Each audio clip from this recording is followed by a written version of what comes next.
Let's be clear about something right up front. When we talk about AI in banking, we're not just talking about a slightly better mobile app or a new chatbot. No, we are in the middle of a massive top-to-bottom rewrite of the entire financial industry. And the force behind it all? Artificial intelligence.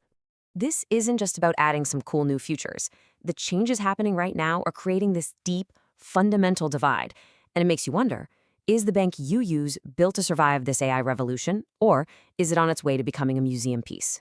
You know, the whole story really boils down to two completely different approaches. On one side, you have what we'll call AI bolted. This is where the old guard, the established banks, are trying to just slap AI features onto infrastructure that's decades old. And on the other side, you have AI native, a totally new kind of bank, built for AI from the ground up. One is the past, and the other is absolutely the future.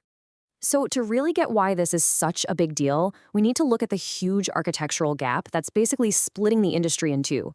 This isn't just a fresh coat of paint. This is a fight for the very soul of banking. For the last 20 years or so, banks have kind of been held together with duct tape and hope. You've got all these disconnected systems, one for the branch, another for the website, a different one for the mobile app. They don't really talk to each other, the data's a mess, and what used to just be a really expensive headache has, in the age of AI, become a genuine existential threat. And if you want proof, look no further than this. A jaw-dropping 73% of AI projects in banking, they fail before they even get off the ground. Now, why is that? Well, it's pretty simple. You can't run a supercomputer on leaky, fragmented plumbing. The old foundations just can't handle it. So if the old way is so clearly broken, what makes this new AI native approach so special?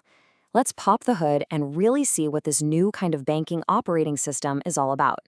An AI native banking OS, it's not just another piece of software. It's a single, unified system where AI agents and human employees are basically treated as equals. And the key word here, the one to remember, is native. The whole thing was designed from day one to manage, to control, and to safely scale AI, not just to support it as some kind of afterthought. And it works using 4 interconnected layers they call fabrics. First up is the semantic fabric, which basically teaches the AI what banking even means, so it has one source of truth.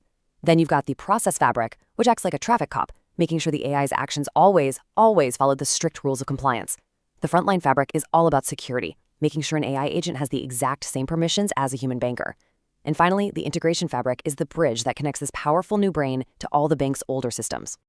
And when you put these two approaches side by side, the difference in results is, well, it's night and day. The old bolted-on way just creates more problems and eventually fails. But the native approach?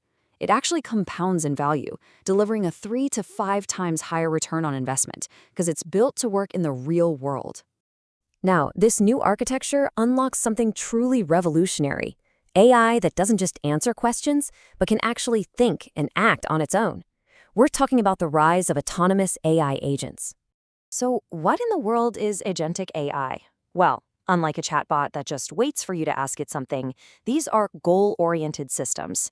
You give them an objective, say, maximize the return on this portfolio, and they can reason, make decisions, and work with other systems to get it done, all with little to no human help. They're autonomous. And what they can do is pretty staggering. I mean, we're talking about agents that can run a complete fraud investigation all by themselves, manage your investments in real time as the market shifts, or even replace an entire credit committee, analyzing a loan application in seconds instead of weeks. It's a whole new ballgame. And these agents are built to evolve. They start out as Class 1 agents, just handling simple, repetitive stuff. Then they graduate to Class 2, where they can work with outside systems. But the real goal is Class 3, these super complex agents that can proactively manage tasks across the entire business, like automatically optimizing a company's cash flow for the best return. But, okay, let's be real for a second. Giving AI this much power and autonomy, it opens up a huge can of worms. You can't just unleash this kind of tech without some serious guardrails in place.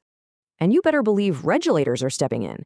Take the European Union's Big AI Act. It officially classifies any AI that's used to decide if you get a loan as high risk. And that label triggers a whole bunch of strict rules: total transparency, real human oversight, and rock-solid data governance. And this is not a simple task. Regulators like the European Banking Authority are going through with a fine-tooth comb, mapping all these new AI rules against the financial laws that already exist to see where everything lines up. The bottom line is, this is being taken incredibly seriously. But, getting the regulations right is only half the battle. There is a massive consumer trust gap. People are generally okay with AI protecting them. You see 56% trust it for fraud detection. But look at autonomous decisions. AI making financial choices on its own. Trust plummets to just 10%. That's a huge gap. And the whole thing gets even more fascinating when you look at it by generation. You might expect younger people to be more trusting, right? Well, it's the opposite. When it comes to fraud detection, baby boomers actually show the highest level of trust, while Gen Z, they're the most skeptical of all. Okay, so we've talked about the tech, the agents, the rules, but let's bring this all back home. How is this AI revolution actually going to change your own personal financial life? Well, one of the first things you'll see, and are already seeing, is the rise of the robo-advisor. And we're not talking about simple tools here. These are fully autonomous platforms that manage entire investment portfolios, often with absolutely zero human interaction needed. Big names like Wealthfront and Vanguard Digital Advisor are now running on this zero human advisor model. They can do sophisticated retirement planning, tax optimization, you name it, all run by algorithms and all for way less than a traditional advisor would cost. But that's just the tip of the iceberg. The next step is even bigger. Experts are predicting the rise of what they call a single AI financial agent. This is an AI that would sit on top of all your different accounts, your checking, your 401k, your mortgage, and manage your entire financial life from one single place. You tell it a goal, and it figures out how to make it happen. And that really brings us to the final critical question. As AI completely rewrites the rules of money, who are you going to trust? Are you going to stick with a human advisor? Are you going to put your faith in an algorithm? Or at the end of the day, will your trust just go to whatever company builds the best, smartest, most reliable one? That's the choice we're all going to be facing sooner than we think.